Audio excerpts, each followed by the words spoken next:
I want to tell you a story, not about a genius, not about someone born bilingual.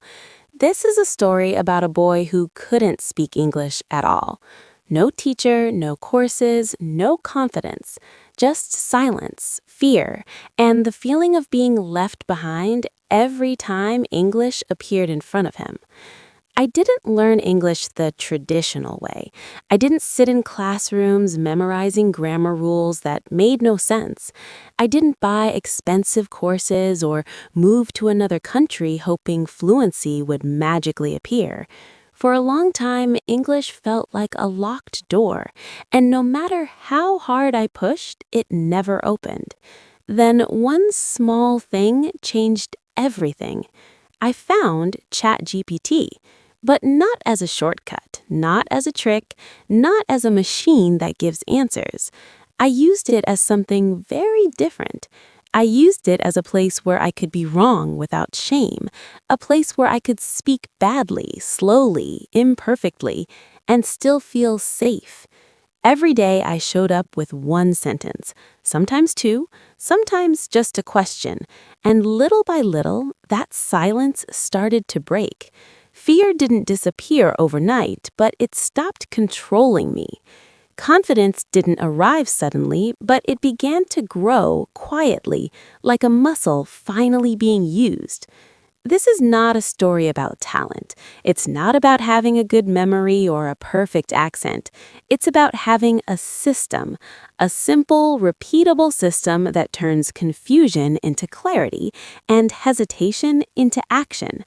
If you've ever felt stupid for not understanding English, this story is for you.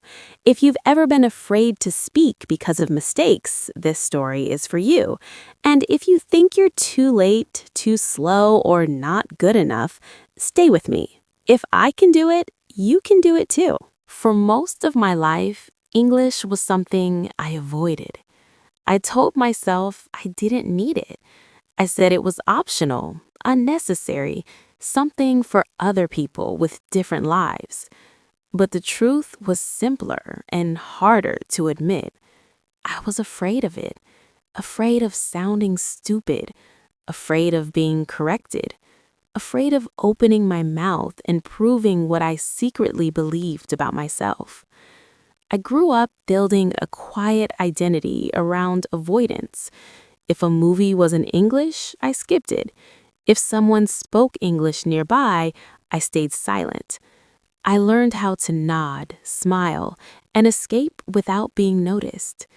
Over time, that avoidance felt normal, comfortable even, until the day it stopped working.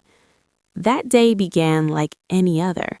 Then my mother said she felt pain in her chest. Her face looked pale.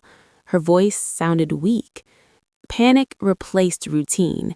We rushed to the hospital, moving faster than my thoughts could follow. I remember the smell of disinfectant, the cold lights, the sound of footsteps echoing in long hallways. The doctor arrived quickly. He was calm and professional. He spoke clearly, confidently, and only in English. He used words I had never heard before. Medical words, heavy words, words that carried consequences. I caught fragments, but not meaning. Tests, risk, history. I nodded because I didn't know what else to do. I smiled because fear had nowhere to go. Inside, I was frozen. My mind was loud and empty at the same time. I wanted to ask questions. I wanted to slow him down. I wanted to say, please explain again, but my mouth stayed closed. English stood between me and my mother like a wall. Then I felt her hand on my arm. She looked at me with tired eyes. She trusted me. In that moment, I was not a son watching a doctor. I was her voice, her protection, and I had nothing to give. No words, no questions, no help. The doctor left. The room went quiet. Shame filled the silence. Not the loud kind, but the heavy kind that sits in your chest. I kept thinking the same thought again and again. I failed her. Not because I didn't care, but because I didn't prepare. That night, I sat outside the hospital on a cold bench. Cars passed, time moved forward. I stayed still. For the first time, I stopped making excuses. I saw the truth clearly. English was not a hobby. It was not a skill for travel or status. It was a responsibility. I realized something painful and permanent. Avoiding English had cost me my voice when it mattered most. And I promised myself something quietly, without drama, without motivation speeches. This ends here. I will not hide anymore. I will not wait until I feel ready. I will build the words I need, no matter how long it takes. That night, fear turned into resolve, and my old identity quietly broke. It was not a dramatic promise shouted into the night. It was calm, steady, and serious. I understood that learning English would be uncomfortable, slow, and lonely at times. But I also understood something else. The pain of staying silent was heavier than the pain of learning. From that moment on, every time I felt tired or afraid, I remembered that hospital room. I remembered her eyes, and I chose to continue, even when progress felt invisible, because quitting was no longer an option. This decision quietly reshaped my future, my discipline, my courage, and my sense of responsibility long before I ever spoke my first confident English sentence. The next morning, I opened my phone with heavy eyes and a heavier mind. The hospital night was still sitting inside my chest, quiet but sharp. I wasn't motivated, I wasn't inspired, I was simply exhausted and unwilling to feel that helpless again. As I scrolled aimlessly, a memory surfaced, a short video I had watched days earlier about something called ChatGPT. At the time, I ignored it. It sounded technical, distant, not meant for someone like me. But that morning, desperation lowered my pride. People in the video said simple things. You can practice English with it. It doesn't judge you. It doesn't get tired. It doesn't laugh when you make mistakes. Those sentences stayed with me. I didn't believe them completely, but I believed them enough to try. I asked myself a quiet question. What do I have to lose? I had already lost my voice once. Losing it again was not possible. I opened the app. No camera, no microphone, no human face staring back at me, just an empty box waiting for words. That silence felt different. It didn't feel threatening. It felt patient. My hands hesitated above the screen. I deleted my sentence 3 times before sending it. Every word felt like a risk. Finally, I typed slowly, carefully, honestly. Hello, my English is not good. Can you help me speak English slowly and simply? I stared at the screen as if it might judge me. Seconds passed. My heart beat faster than it should have. Then the reply appeared. Simple, calm, warm. Yes, I'd love to help you. We can go step by step. You're already doing well by starting. I read it once, then again, then a third time. Something inside me shifted. No teacher had ever spoken to me like that. Not in school, not in any class. I was used to red marks, sighs, and silence. I was used to feeling behind. This was different. There was no pressure to be perfect, no demand to be fast, just permission to begin. For the first time, English was not a test. It was a conversation. In that moment, fear didn't disappear because I suddenly became confident. It disappeared because it no longer had a reason to exist. Fear survives on judgment. Fear grows when mistakes feel dangerous. But here, mistakes were welcome. They were expected. They were part of the process. I felt something I hadn't felt before while using English. Safety. I replied again and again. Each message was clumsy. Each correction was gentle. ChatGPT didn't rush me forward. It stayed where I was. That mattered more than any explanation. It met me at my level and said, "We can build from here." Slowly, the tight feeling in my chest loosened. My shoulders dropped. My breathing changed. That morning didn't make me fluent, it didn't make me skilled, but it did something far more important. It broke the belief that English was an enemy. It showed me that learning didn't have to hurt to be real. I realized I wasn't failing because I was bad at English. I was failing because I never felt safe enough to practice.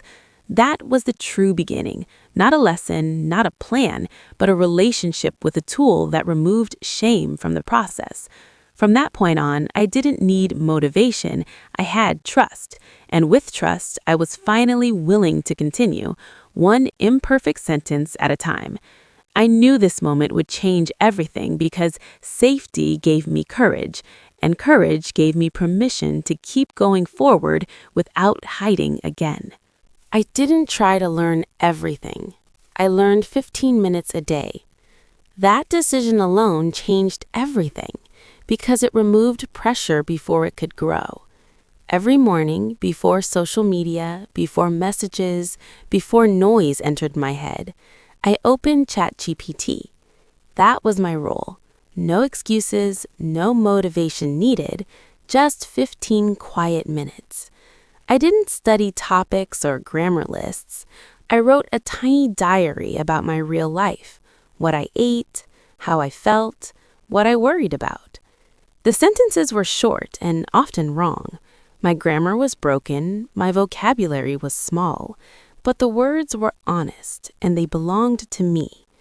I typed slowly, sometimes embarrassed by how simple my English looked on the screen.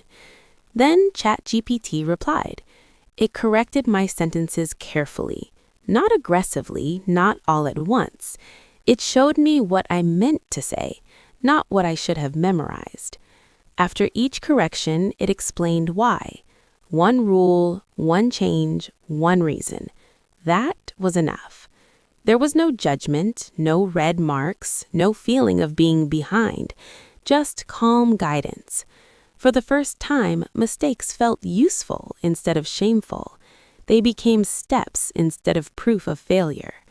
That changed my relationship with learning completely. After the correction, I did something important. I read the corrected version aloud, slowly, clearly. I didn't rush. I let my mouth feel the words. I repeated the sentences again and again until they stopped feeling foreign.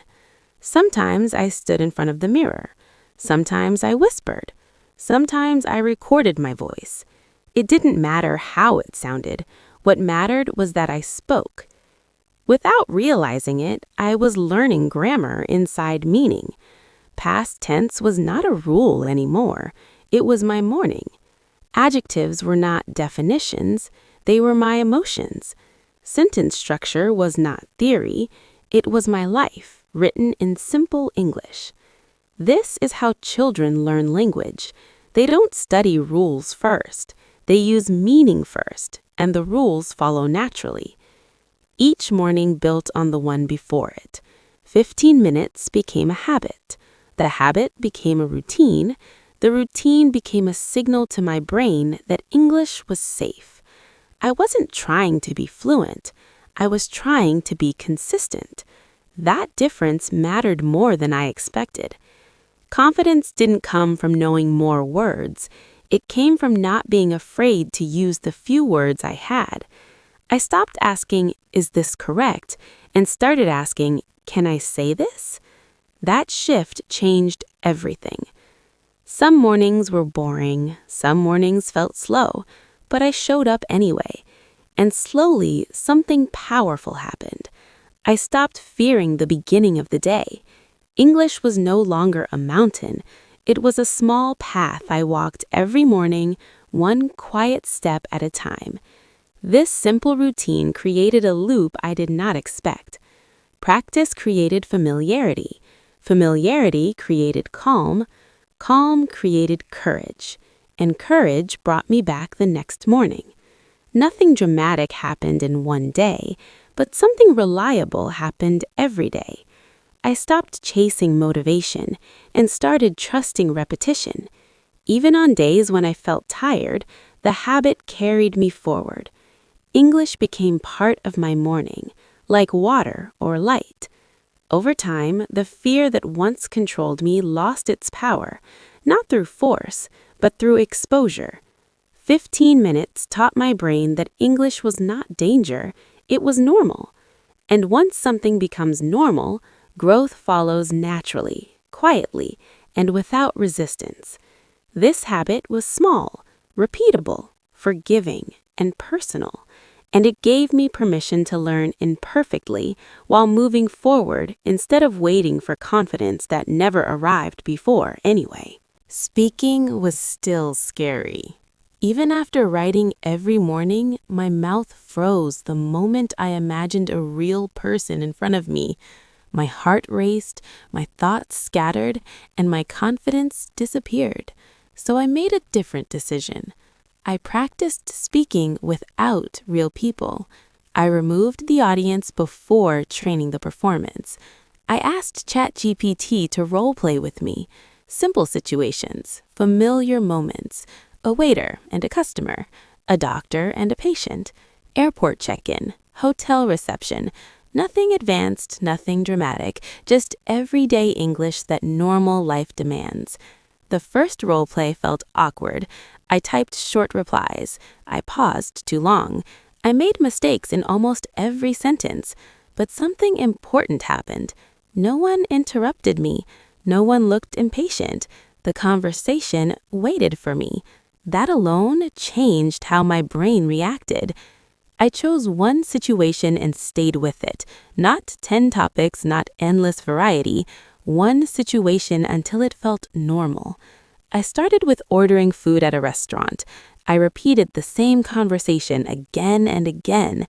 I changed small details, but the structure stayed the same. My brain stopped panicking because it had already lived the moment. The fear of the unknown disappeared, replaced by familiarity.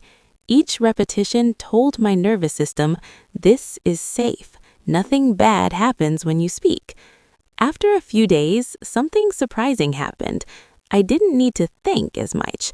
My replies came faster, not perfect, but automatic. The sentences felt stored instead of constructed.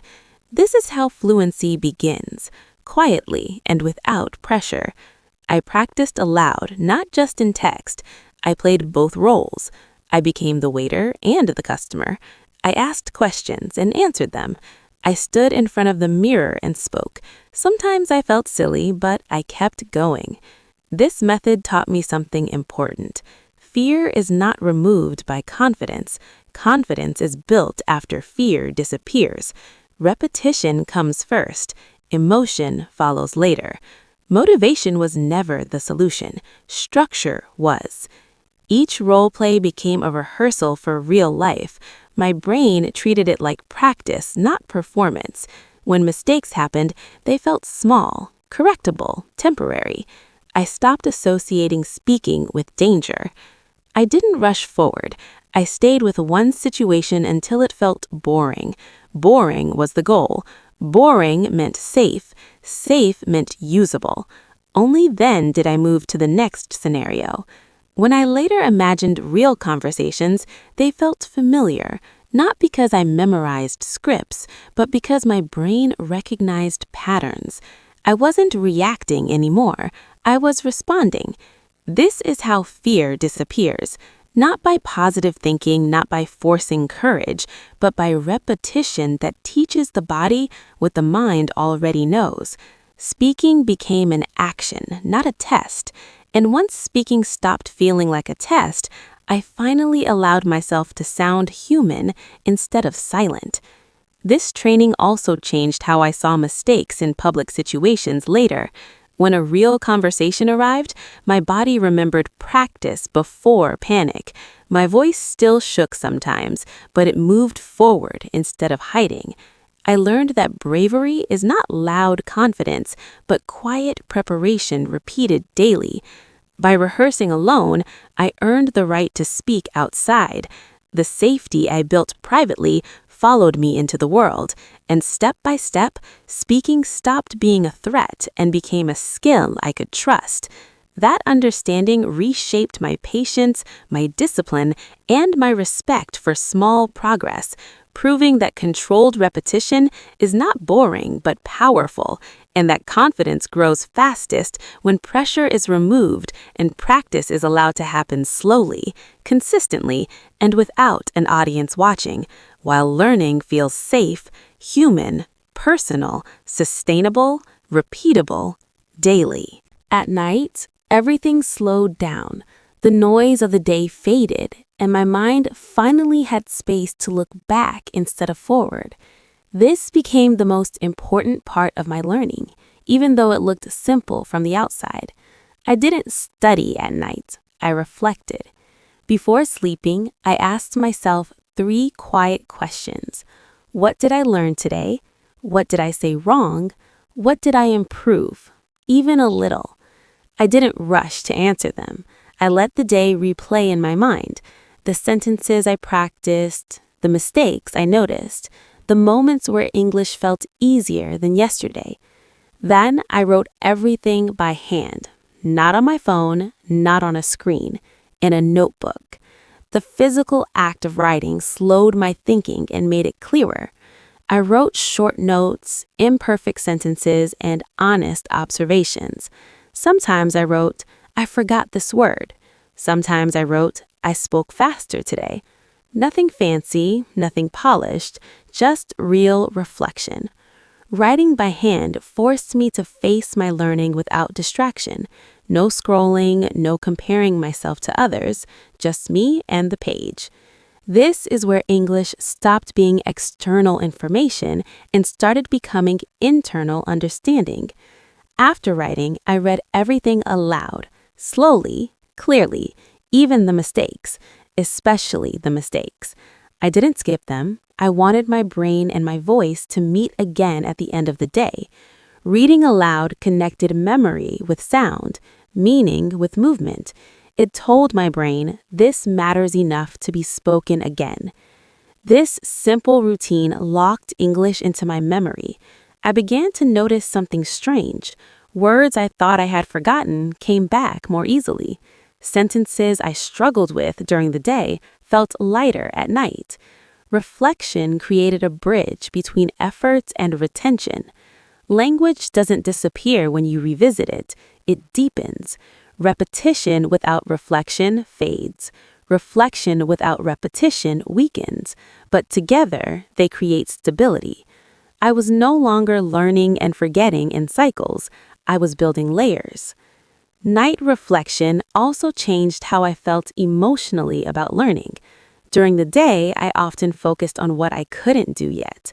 At night, I could clearly see progress. Even small progress felt real when written down. This protected me from frustration and burnout. Some nights, I realized I had made the same mistake again.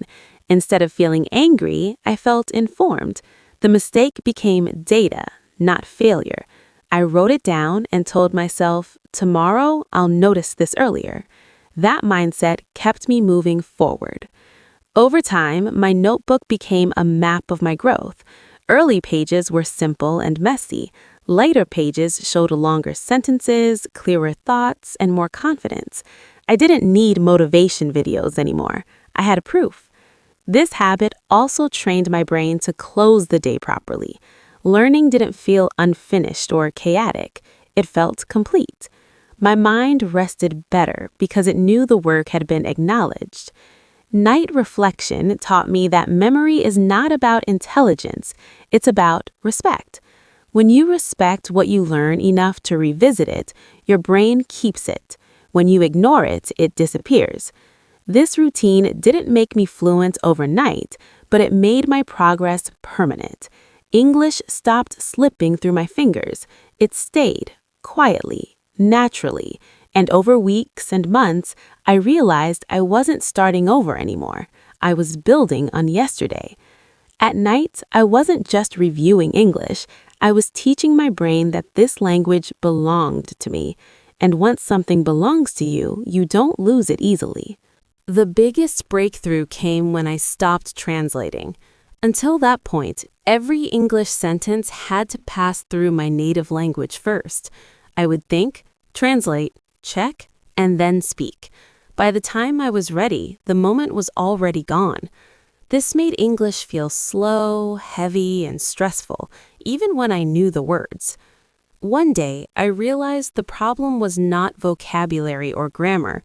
The problem was my thinking process. I was treating English like a puzzle instead of a living language. So I made a new rule. I would stop translating and start describing. I began with what was right in front of me. I described what I saw: a table, a chair, a window, the light in the room. I used simple sentences. There is a chair near the bed. The window is open. The room is quiet. These sentences were easy, but they mattered. They trained my brain to connect English directly to reality. Then I described what I was doing. I am drinking water. I am sitting down. I am opening my notebook. I spoke slowly, sometimes out loud, sometimes in my head. The goal was not speed. The goal was direct connection, thought to English, no translation in between. After that, I moved to something deeper. I described what I felt. This was harder, but more powerful. I am tired today. I feel nervous, but calm. I am frustrated, but I want to continue.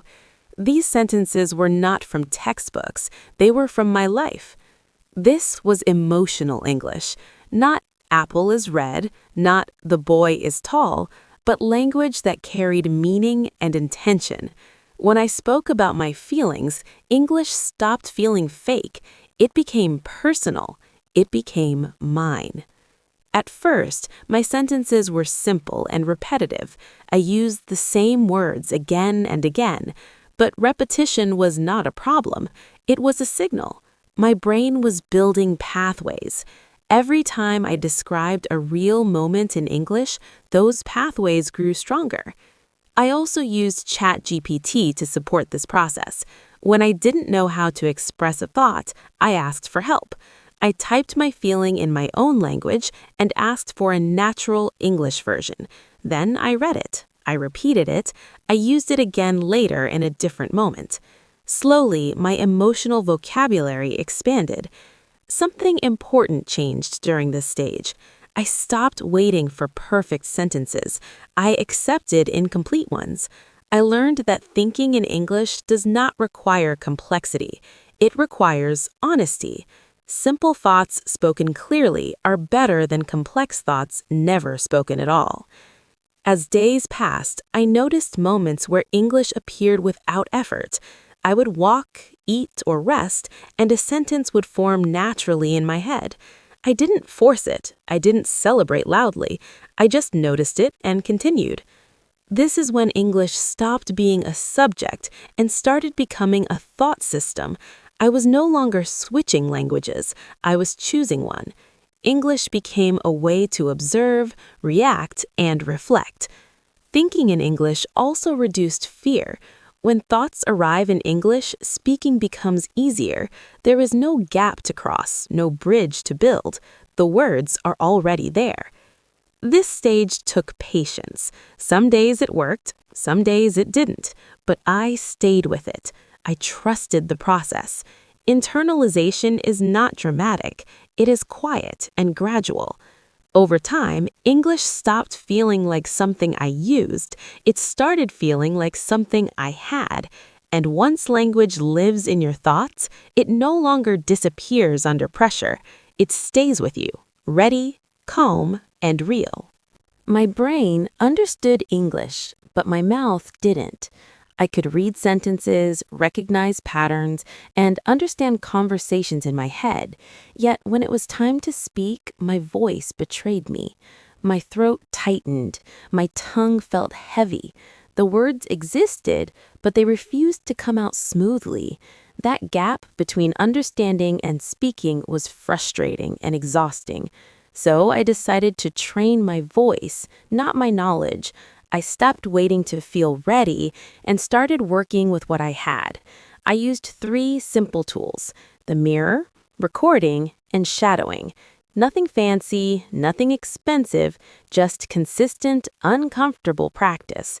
Every morning, I stood in front of the mirror, not to judge my appearance, but to face myself while speaking English. I looked into my own eyes and said simple sentences. Good morning. I am learning English. I will make mistakes today, and that is okay. At first, my voice sounded weak and uncertain, but the mirror forced me to stay present instead of escaping. Next, I recorded my voice. This was the hardest part. Hearing myself speak English felt painful at first. My pronunciation sounded strange. My rhythm felt wrong. My confidence was missing. But I made a rule. I would listen without hate. No insults, no embarrassment, only observation. I listened like a coach, not a critic. I noticed which words were unclear, which sounds felt rushed, which sentences broke apart. Then I tried again. I recorded the same sentences the next day, and the next. Slowly, the shaking softened. Shadowing became my daily training. I listened to short, simple English sentences and repeated them out loud, copying the rhythm, the pauses, and the melody. I didn't rush. I spoke slower than the audio if needed. Speed was never the goal. Control was. This practice taught my mouth movements it had never learned before. English sounds required different muscle patterns. My tongue needed training, not pressure. Repetition trained those muscles quietly over time. Some days my progress felt invisible. Other days I heard a small improvement and smiled. That smile mattered. It told my brain that speaking was no longer dangerous. Fluency, I learned, is not fast speech. Fast speech often hides fear. Fluency is trusting your own sound. It is knowing that your voice deserves space, even with an accent, even with mistakes. As weeks passed, my voice became steadier, not perfect, but reliable. I stopped whispering. I stopped shrinking my volume. I allowed my voice to exist in the room. Recording my voice also showed me growth I couldn't feel day to day. When I compared old recordings to new ones, the difference was undeniable. Clearer pronunciation, stronger rhythm, less hesitation. Training my voice changed how I felt about English. Speaking stopped being a performance and became an action, something I could repeat, improve, and own. I learned to respect my voice instead of judging it, and once I trusted my sound, speaking stopped feeling like a risk. It felt like a skill under construction. That trust didn't make me perfect. It made me brave enough to continue, and that was enough to keep moving forward every single day.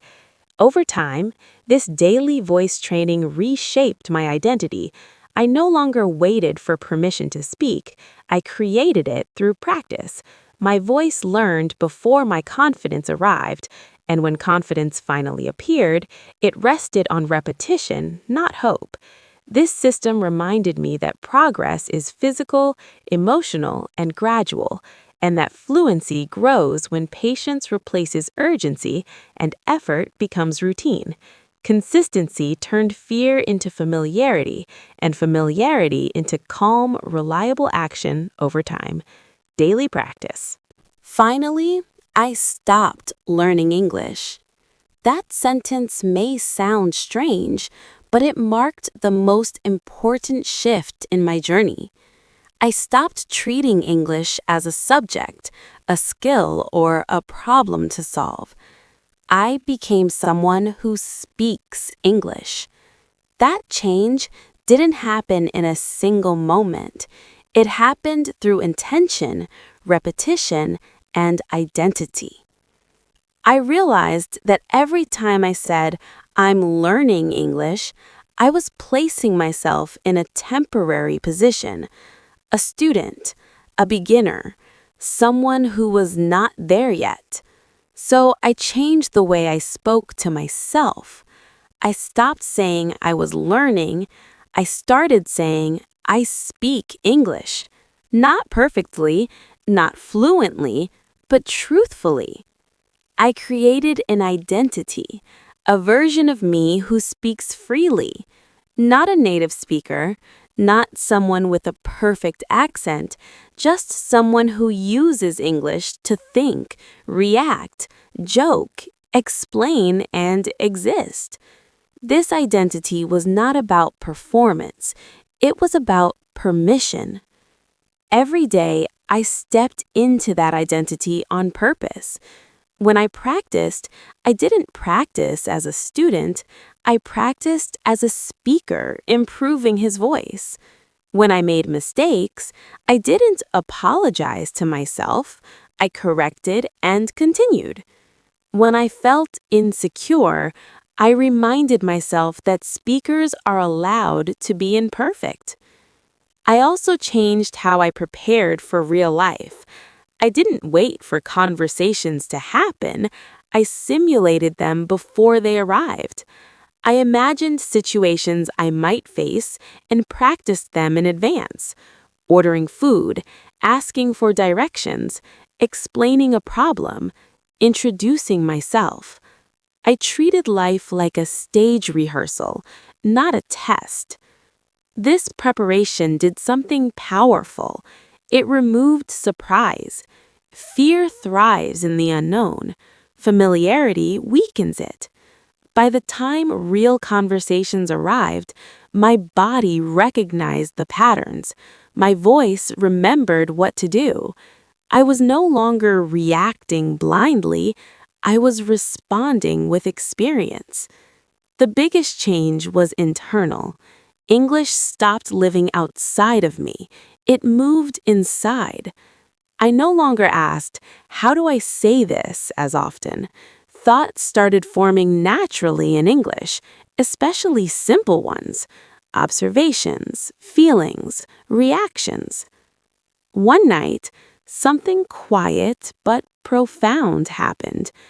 I was walking alone, no phone, no practice session, just my thoughts. And suddenly, a sentence appeared in my mind, in English, not translated, not forced. It felt natural, like breathing. There was no excitement at first, just calm recognition. This is me now. There was no fear attached to that thought, no hesitation, no checking grammar, just meaning flowing through a new language without resistance. That's when I understood what fluency really is. It's not speed, it's not perfection, it's not sounding like someone else. It's alignment. My identity and my language finally matched. From that point on, English stopped draining my energy. It supported it. I didn't need to warm up anymore. I didn't need permission. I didn't need to feel ready. I was already inside the language. This shift also changed how I handled mistakes. When you identify as a speaker, mistakes don't threaten you, they inform you. They become part of growth, not proof of failure. Native speakers make mistakes. Confident speakers correct themselves and move on. I stopped measuring progress by tests or compliments. I measured it by comfort, by how easily English fit into my thoughts, by how quickly I recovered after a mistake, by how little fear remained.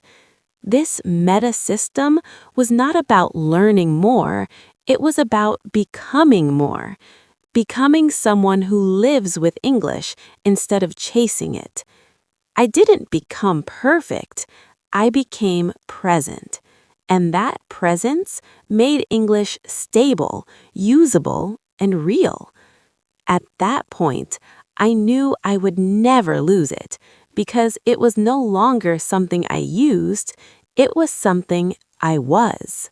ChatGPT is not magic. It will not make you fluent overnight, and it will not replace effort. But when used the right way, it becomes something powerful. It becomes your mirror, your teacher, and your practice partner. It reflects your mistakes without judgment, explains them with patience, and stays with you as long as you need. You don't need confidence to begin. You build confidence by beginning. Start small. One sentence, one correction, one moment of courage. That is enough. Progress does not come from intensity. It comes from contact, daily, honest contact with the language. Most people wait. They wait to feel ready. They wait to feel smart. They wait to stop being afraid. But waiting changes nothing. Action does. A single sentence spoken today is more powerful than 1,000 plans for tomorrow. Use ChatGPT to practice safely. Use it to make mistakes privately. Use it to repeat what feels difficult until it feels normal. Let English enter your life quietly, without pressure, without comparison. If you miss a day, return the next. If you feel slow, continue anyway. Language grows through consistency, not speed. Every small session rewires your brain a little more. 1 year from now, something surprising will happen. You won't remember the exact day you became fluent. You'll just notice that English feels lighter. Thoughts come faster. Fear feels smaller. And one day, someone will ask you, "How did your English become so good?" You won't have a dramatic answer. You'll smile because you know the truth. It wasn't talent. It wasn't luck. It was one sentence, one correction, one day at a time. And today can be your first. This choice belongs to you. And the moment you start speaking, your future quietly begins changing forever through patience, discipline, and belief in yourself.